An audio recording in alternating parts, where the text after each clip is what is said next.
সম্মানিত দর্শক, নাস্তিকের হাতে মুসলমানদের ঘায়েল করার প্রধান অস্ত্র হচ্ছে রাসূলের বেপরোয়া জনজীবন।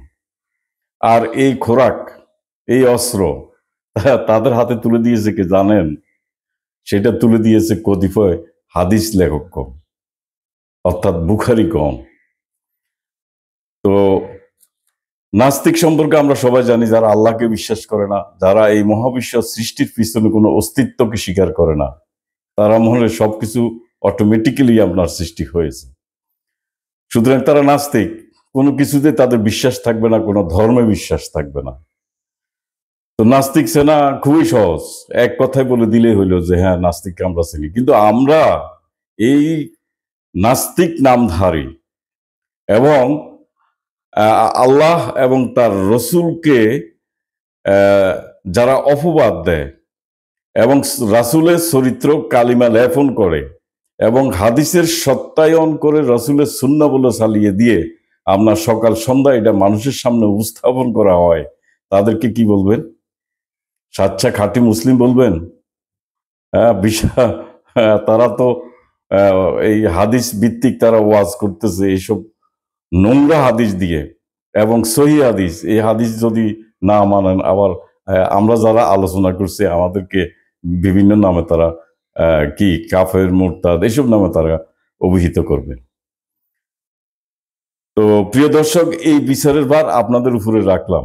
আজকের আলোচনা রাসূলের চরিত্র হরণকারী কয়েকটি হাদিস, পাশাপাশি কোরআনের আয়াত দ্বারা রাসূলের নামে যে মিথ্যাচার করা হয়েছে তার আমি জবাব দেব।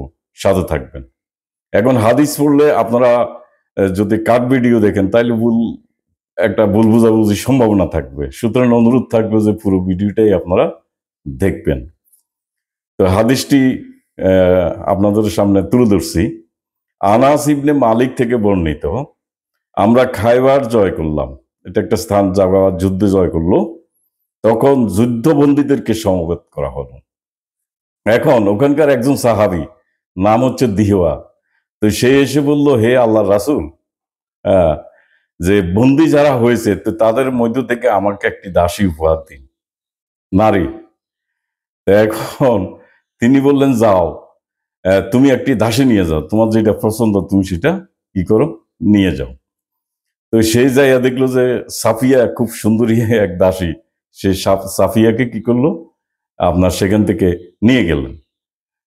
এবং তাকে নেওয়ার পরে এক ব্যক্তি নবীর কাছে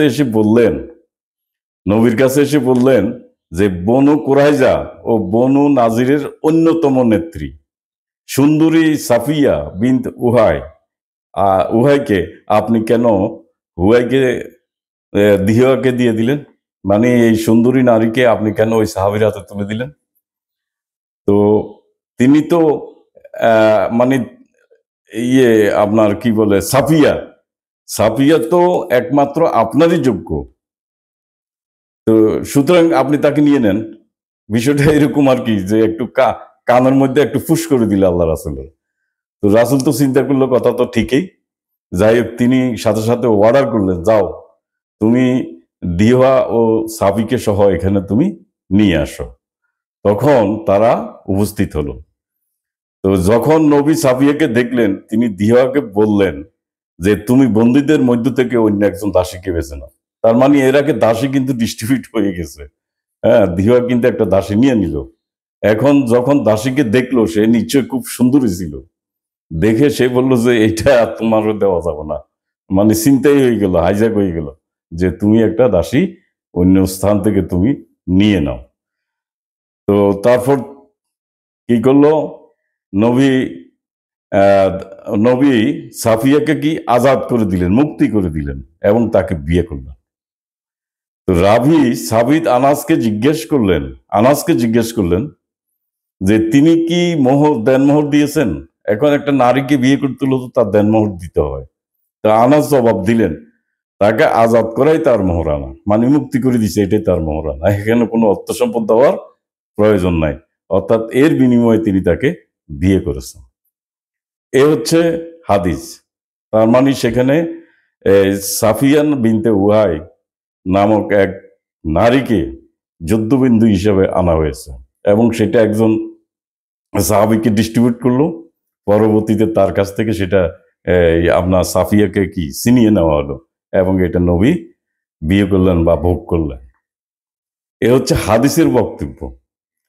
এবং উল্লেখ্য যে আপনার ইতিপূর্বে বলতে যুদ্ধ যখন শেষ হলো যেই দিন, ঠিক তারপর আগের দিন আপনার সাফিয়া পিতা এবং স্বামীকে হত্যা করা হয়েছে। তার মানে সাফিয়া এখন কি পিতৃহারা এবং বিধবা সহজ হিসাব। তো এই হাদিসটি বর্ণনা আছে সহিহ বুখারী খণ্ড 1 অধ্যায় 8 হাদিস নং 763। এটি সহিহ হাদিস, একেবারে সহিহ হাদিস মানে আমাদেরকে সহিহ মানেই তো মানতে হবে নাকি, সুন্নাত নবী সুন্নাহ, এটা আমাদেরকে মানতেই হবে। এখন হাদিসের যে আমি কিছু পর্যালোচনা করবো এবং কিছু গুরুত্বপূর্ণ পয়েন্ট নিয়ে আপনাদের সামনে তুলে ধরবো। সেটা হচ্ছে যে যুদ্ধবন্দী নারীকে নিয়ে যে বাগবাটোয়ারা করে আপনার যৌন লিপ্সা, চরিতার্থ কিংবা ভোগ করা কোরআনের কোথায় আছে কি? আমার জানা নাই, যদি থাকে আপনারা আমাকে একটু জানাবেন। যুদ্ধবন্দীদের সাথে আমাদের আচরণ বিধি কিরূপ হবে? আসুন আমরা কোরআনে সেটা পরিষ্কার উল্লেখ রয়েছে, আসুন আমরা কোরআন থেকে জেনে নিই।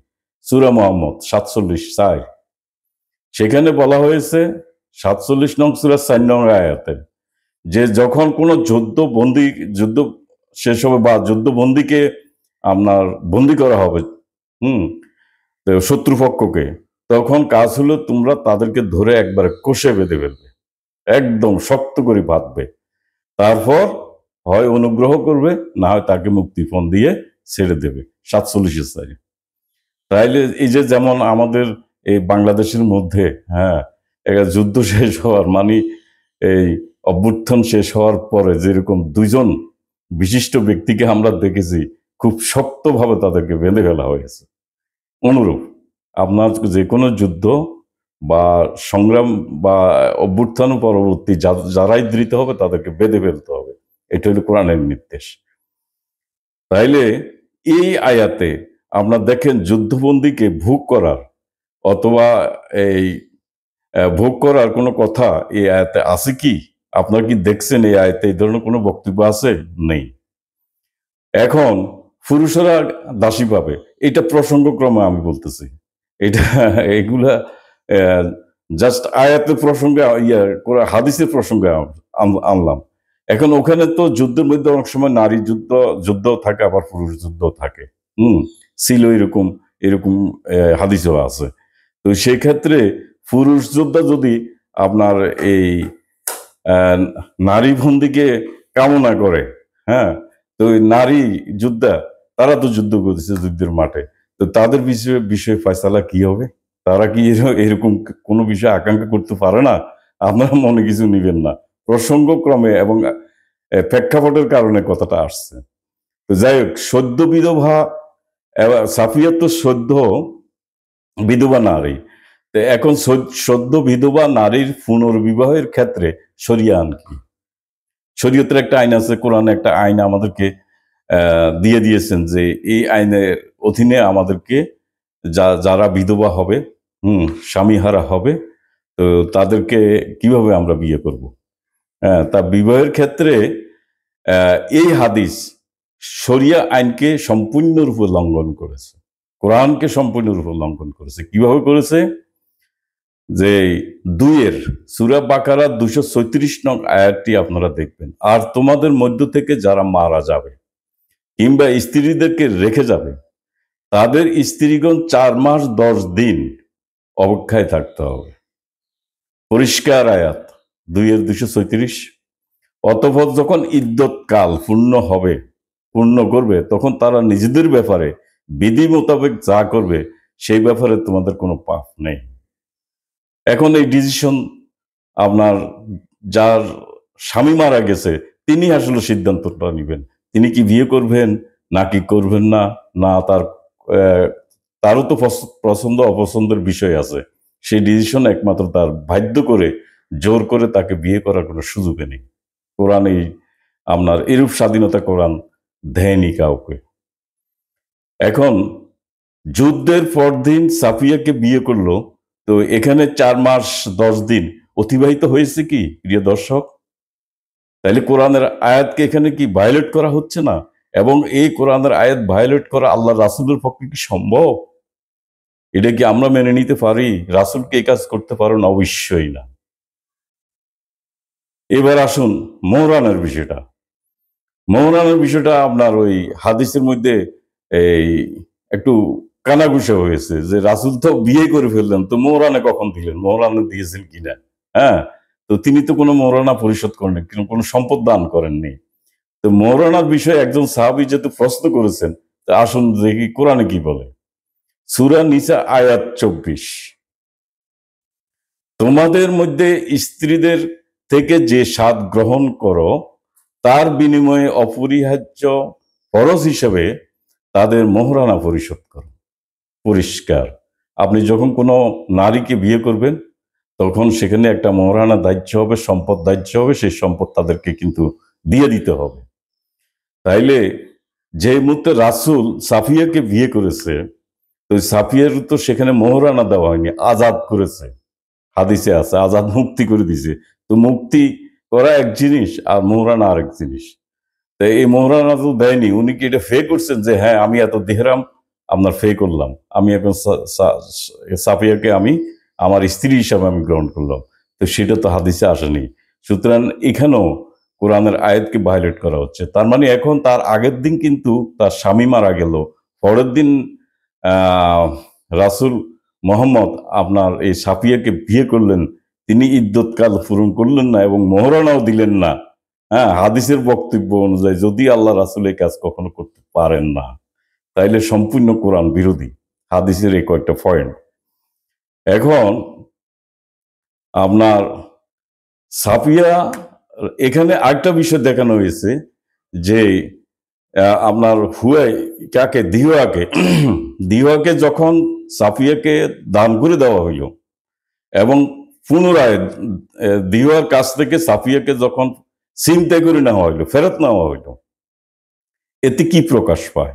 এতে রাসূলের বিকৃত রুচি প্রকাশ পাচ্ছে না?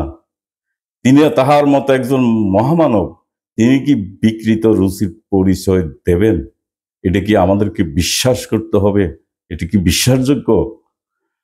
সাফিয়া দেখতে অসাধারণ সুন্দর ছিলেন এবং রাসূলের মধ্যে কি সুন্দরী নারীর প্রতি ভোগের আকাঙ্ক্ষা জাগ্রত হয়েছিল? সেই জন্য সাফিয়াকে ছিনতাই করা হয়েছে, আপনার দিওয়ার কাছ থেকে তাকে কেড়ে নেওয়া হলো। তার মানে এই হাদিস দ্বারা প্রমাণিত হয় যে রাসূল সুন্দরী নারী দেখা মাত্র তার মধ্যে কামনা বাসনা প্রবল আকারে উত্থিত হয়। নাউজুবিল্লাহ, আল্লাহ রাসূল এই কাজ করতে পারেন না। এটা আমি হাদিসের কারণে কথাটা বললাম। একজন পুত পবিত্র রাসূলের পক্ষে এরূপ করা কখনোই কোনো অবস্থাতেই সম্ভবপর নয়, ইম্পসিবল। একজন সাহাবীকে দাসী বন্টনের পর তার কাছ থেকে ফেরত নেওয়া যায় না। এটা আপনার একটা বিচার বহির্ভূত বিষয়। এটা রাসূল করতে পারেন না। রাসূল কি কোনো বৈষম্যমূলক কাজ করতে পারেন? এই অনৈতিক কাজ করা কি তার পক্ষে সম্ভব? রাসূল কেন অমানবিক কাজ করবেন? যে নারী একদিন পূর্বে তার পিতা ও স্বামীকে হারিয়েছে, পিতা ও স্বামীর রক্তমাখা শরীরে মারিয়ে রাসূলের সাথে বাসর রাত করতে পারে কি? রাসূল কি করে এই অমানবিক কাজ করতে পারেন? তাহলে এই হাদিস থেকে আমরা কি পেলাম? সুন্দরী নারী দেখলে রাসূলের ভোগ করতে ইচ্ছে করে। হ্যাঁ, যদিও এটা রাসূলের পক্ষে সম্ভব নয়। সাফিয়া ইদ্যৎকাল পূর্ণ করেনি, অথচ রাসূল বিয়ে করলেন আল্লাহর বিধানের লঙ্ঘন করে। রাসূল মোহরানা প্রদান করেননি, এখানেও আল্লাহর বিধানের লঙ্ঘিত হয়েছে। রাসূল কর্তৃক অন্যের অধিকারে থাকা নারী ছিনিয়ে নেওয়া, হ্যাঁ, এটাও কিন্তু আপনার আহ ন্যায় বিচার হলো না, সুবিচার হলো না। যুদ্ধবন্দীদের সাথে আচরণবিধি লঙ্ঘন করা হয়েছে। যুদ্ধবন্দীদেরকে তো আমার ভেদে রাখতে হবে, তারপর তার সাথে আমার বোঝাপড়া, হয় সে ছেড়ে দেবো, আমরা ক্ষমা করে দেবো, নাইলে মুক্তিপণ দেবো। তাইলে আমরা হাদিস থেকে যে বক্তব্য এসেছে এই বক্তব্যের পয়েন্ট আকার এখন আমি বললাম এবং সম্পূর্ণরূপে এটি এই হাদিসটি কোরআন বিরোধী এবং রাসূলের প্রতি অপমানজনক। আহ, আহ, এবং কুৎসিত কুৎসিত ভাবে আল্লাহর রাসূলকে, তার চরিত্রকে আপনার এখানে কলুষিত করা হয়েছে। পরবর্তীতে আরেকটি হাদিসে আমরা যাচ্ছি যে এই রাসূলেরাই এই এই হাদিস এই হাদিসই আপনার কাকে উৎসাহিত করে? এই সমস্ত হাদিস নাস্তিকদেরকে উৎসাহিত করে। কারা করে? কাদের কারণে নাস্তিকেরা উৎসাহিত হয়? তারা এই ধরনের প্রশ্নগুলো আমাদের সামনে, মুসলিম সমাজের সামনে তুলে ধরে। এবং এই এই কাজটা করে তো যারা হাদিস লিখে গেছেন, সেই হাদিস লেখক গণ কিংবা বুখারী গণ। তো এখন আরেকটি হাদিস নিয়ে আমি কথা বলবো, সেটা হচ্ছে দাসীর সাথে গোপনে শারীরিক মিলন। দেখেন, আরেক বিশ্রী রকমের হাদিস। এটা বলতেও আমার লজ্জা লাগে, কারণ রাসূলের স্ত্রী কিন্তু আমাদের মাতৃ তুল্য। তো ওনাদের ব্যাপারে কথা বলা আমাদেরকে অনেক চিন্তা ভাবনা করেই কথা বলতে হবে। অথচ হাদিসে যেহেতু সহি হাদিসে লেখে গেছেন, এবং হাদিসের বক্তব্য অনুযায়ী হাদিস ফলো করা সুন্নাহ।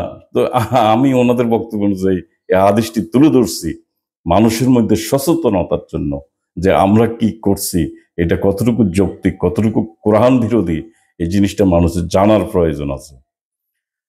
হাফসা আমাদের রাসূলের, মোহাম্মদের স্ত্রী। তো তার সাথে ওনার অনেকগুলো স্ত্রী ছিলেন, তো প্রত্যেক একটা দিন নির্ধারণ করা ছিল। তো হাফসার সাথে যে রাত্রে আপনার থাকার কথা, শারীরিক মিলন করার কথা যে রাত্রিতে, সেই ফালার দিনে আর কি, হ্যাঁ, সেই দিনে তার ঘরে, তার বিছানায় আপনার সুন্দরী মারিয়া কিপ্তিয়া এর সাথে মিলিত হলেন। তো হাফসা সেটা হাতে নাতে ধরে ফেললেন।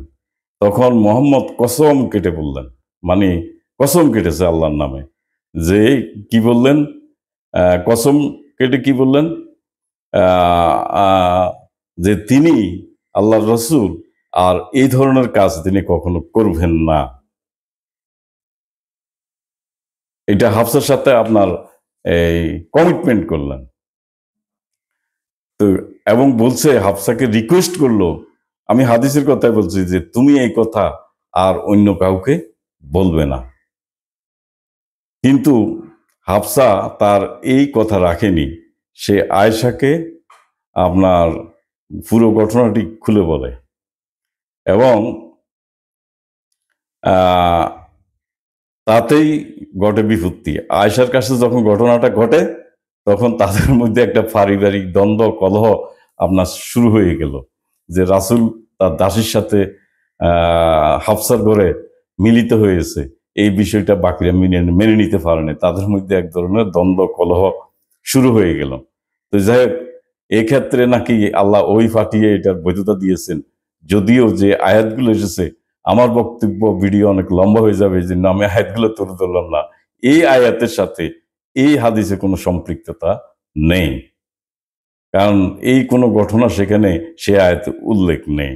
সেটা নিশ্চয় কোনো প্রেক্ষাপটে সে আয়াত নাজিল হয়েছে। সুতরাং যেহেতু আয়াত নাজিল করে দিয়ে আল্লাহ বৈধতা দিয়েছেন হাদিসের বক্তব্য অনুযায়ী, তো সুতরাং সেখানে কসমের কোনো মূল্য নেই, এবং আর কোনো সত্য থাকলো না। মোহাম্মদ যখন খুশি তার স্ত্রীর সাথে, যখন খুশি তার দাসীদের সাথে সে রাত কাটাতে পারবে, এবং এতে আর কোনো বাধা নেই।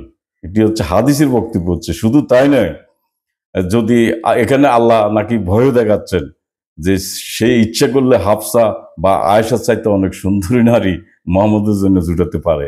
আর যদি তারপরেও হাফসা আয়েশা এটা নিয়ে বাড়াবাড়ি করে, তখন তাদেরকে দোজখের আগুনের ভয় দেখিয়েছেন আল্লাহ। এটা একটা আয়াত নাজিল হয়েছে।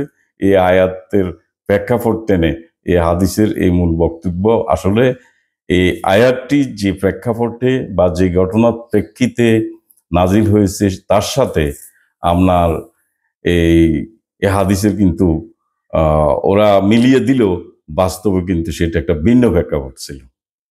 তো এখন এই হাদিস কোত্থেকে এসেছে? এটি আপনার তাফসির ইবনে কাসির 1700 খণ্ড, সূত্র, পৃষ্ঠা নং 558।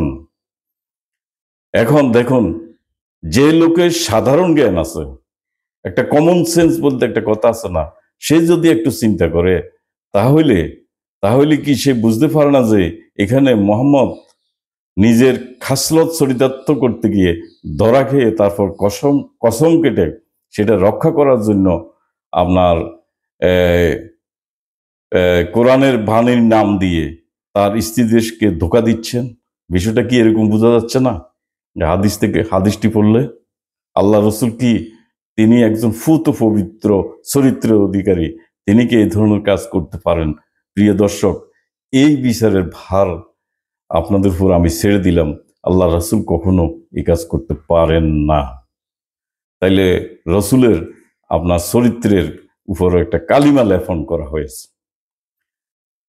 এবং তারপর আরেকটি হাদিস, যে 30 পুরুষের যৌন শক্তি কার? রাসূল মুহাম্মদের।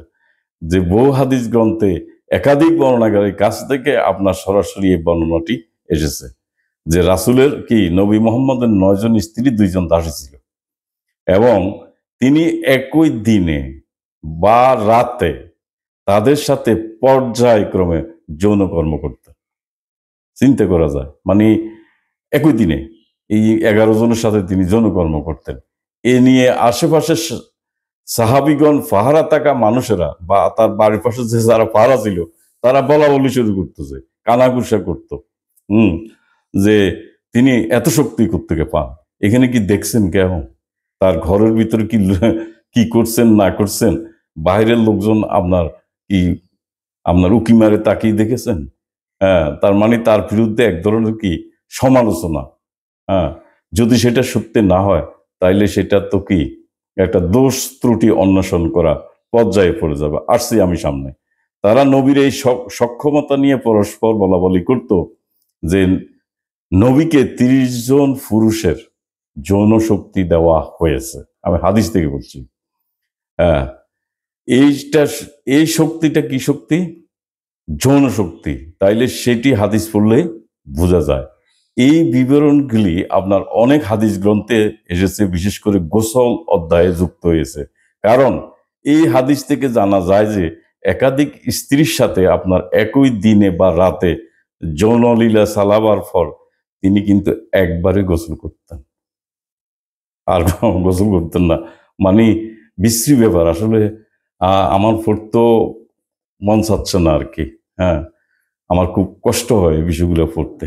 কেন এই হাদিসগুলো এভাবে, তার ব্যক্তিগত জীবন, তার পারিবারিক জীবন, তিনি কি করেন না করেন, এগুলো কেন আমাদেরকে জানতে হবে বলুন তো? এখন এটা কোথায় আছে? সহিহ বুখারীতে একদম পরিষ্কার ভাবে আপনার এই হাদিসটি বর্ণিত রয়েছে। আহ, গোসল গোসল এটা ইসলামিক ফাউন্ডেশনের গোসল অধ্যায়ে পরিচ্ছদ 185, যে তিনি একাধিকবার বা একাধিক স্ত্রীর সাথে সেক্স করে কেবলমাত্র একবারই গোসল করতেন। তো যাই হোক, এই যে হাদিসটি মুসলিম, তিরমিজি, নাসাই, আবু দাউদ, আহমদ, দারিমি, ইবনু মাজহা এসব জায়গায় আছে। এখন আমি কোরআনের আয়াত দিয়ে আসলে এই হাদিসের যে বক্তব্যগুলো এসেছে, যে সমালোচনা এসেছে, রসুলের যে গুণ বা দোষ ত্রুটিগুলো এখানে তুলে ধরা হয়েছে, এটা আল কোরআন কতটুকু সমর্থন করে। 49:12, 49:12, হে মুমিনগণ, তোমরা অধিক ধারণা হইতে বিরত থাকো। এখানে ধারণা করা হয়েছে না, কেউ কি ঘরের ভিতরে তাকিয়ে দেখেছে 30 পুরুষের জনশক্তি রাসূলের রয়েছে? এটা কি লোকজনের সামনে হয়েছে? তাইলে এটা একটা ধারণামূলক ছিল। আল্লাহ কি বলছেন এখানে? তোমরা এই ধরনের ধারণা থেকে বিরত থাকো। Direct instruction. কতক ধারণা পাপের অন্তর্ভুক্ত। এই ধরনের ধারণা করা কি? পাপ। তোমরা অন্যের দোষ ত্রুটি এগুলা খোঁজাখুঁজি করো না। একে অন্যের অনুপস্থিতিতে আমরা দোষ ত্রুটি বর্ণনা করো না। তোমাদের কেউ কি তোমার মৃত ভাইয়ের গোস্ত খেতে পছন্দ করবে? এই হইল কোরআনের আয়াত। এই আয়াত থেকে আমরা যেটা বুঝলাম যে এই হাদিসটি সহিহ হাদিস হিসেবে অন্তর্ভুক্ত করা হয়েছে, এবং সুন্নতের নামে আমাদেরকে অনুসরণ করতে বলা হচ্ছে। কিন্তু এই আয়াতের প্রেক্ষিতে আমরা বুঝতে পারি এই হাদিস থেকে আপনার বাতিল করা উচিত। এটা জঘন্য একটা হাদিস এবং রাসূলের জীবনকে একটা কলঙ্কিত করা হচ্ছে এই হাদিস থেকে। আমরা কোনো অনুমানমূলক দোষ ত্রুটি এবং গোপনীয় বিষয় অনুসন্ধান কানাঘুষা করা থেকে আপনার যেখানে আল্লাহ রাব্বুল আলামিন আমাদেরকে নির্দেশ দিয়েছেন, অথচ আমরা এই বিষয়টি হাদিসের মধ্যে অন্তর্ভুক্ত করে ফলাহভাবে আমরা এটা প্রকাশ করি, প্রচার করি। আর এই সব হাদিস কি করছে আপনার এই আহ, যারা নাস্তিক শ্রেণী, তারা এই সকল হাদিসকে লুফে নিয়েছে এবং তারা তো মনে করে এগুলো সঠিক। তাইলে নবীর চরিত্র কেমন হবে? নবী আপনার দাসীর সাথে সেক্স করে, নবীর 9জন স্ত্রী থাকে, নবী আপনার যুদ্ধবন্দীর সাথে সেক্স করে, সুন্দরী মহিলা দেখলে তার লোভ সংবরণ করতে পারে না। নাস্তিকেরা কি এই পয়েন্টগুলো তুলে ধরবে না? আমাদের ইসলামকে কি হেয় প্রতিপন্ন করা হচ্ছে না? কার কারণে হচ্ছে? এই হাদিসদের কারণে হচ্ছে, হাদিসের কারণে হচ্ছে। এখন আরেকটি হাদিস, যা হোক সেটা সবাই জানা আছে, যে মোহাম্মদের নারী শিশু বিয়ে। তো হজরত আবু বকরের শিশু কন্যা আয়েশাকে রাসূলুল্লাহ বিবাহ করেন।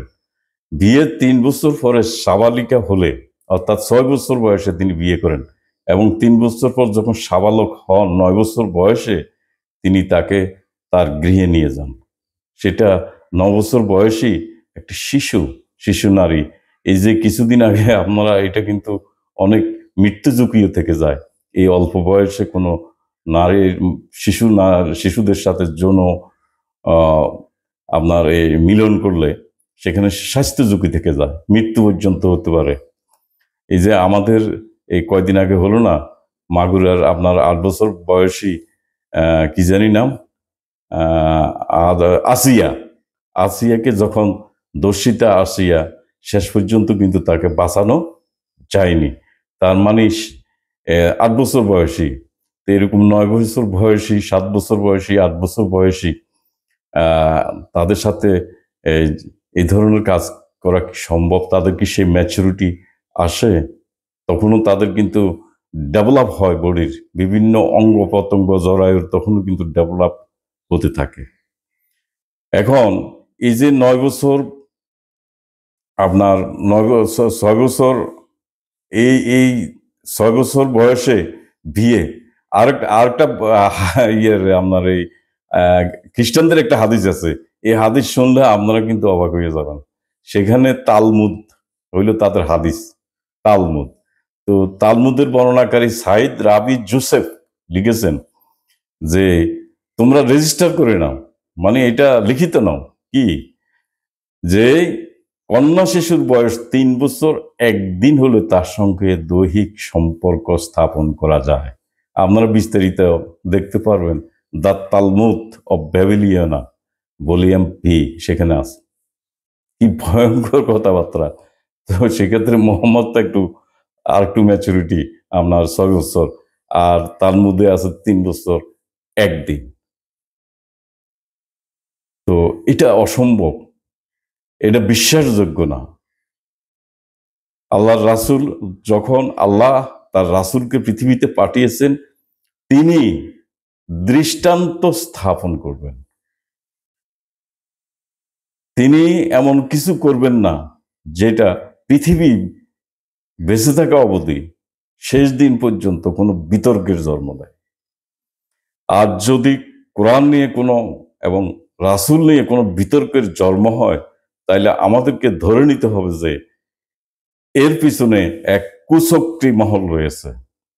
তারা মুসলিম নয়, তারা কাফের, তারা নাস্তিক হতে পারে।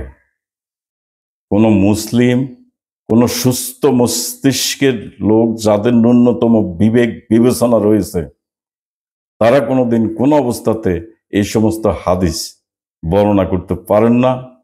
এবং যারা এই হাদিসকে এখন পর্যন্ত ক্যারি করে নিয়ে আসছেন, আপনাদের কাছে অনুরোধ থাকবে আপনারা এই হাদিসগুলোকে ভালোভাবে পর্যালোচনা করুন, কোরআনের সাথে মিলিয়ে নিন। মানুষকে আর অন্ধকারে রাখা যাবে না।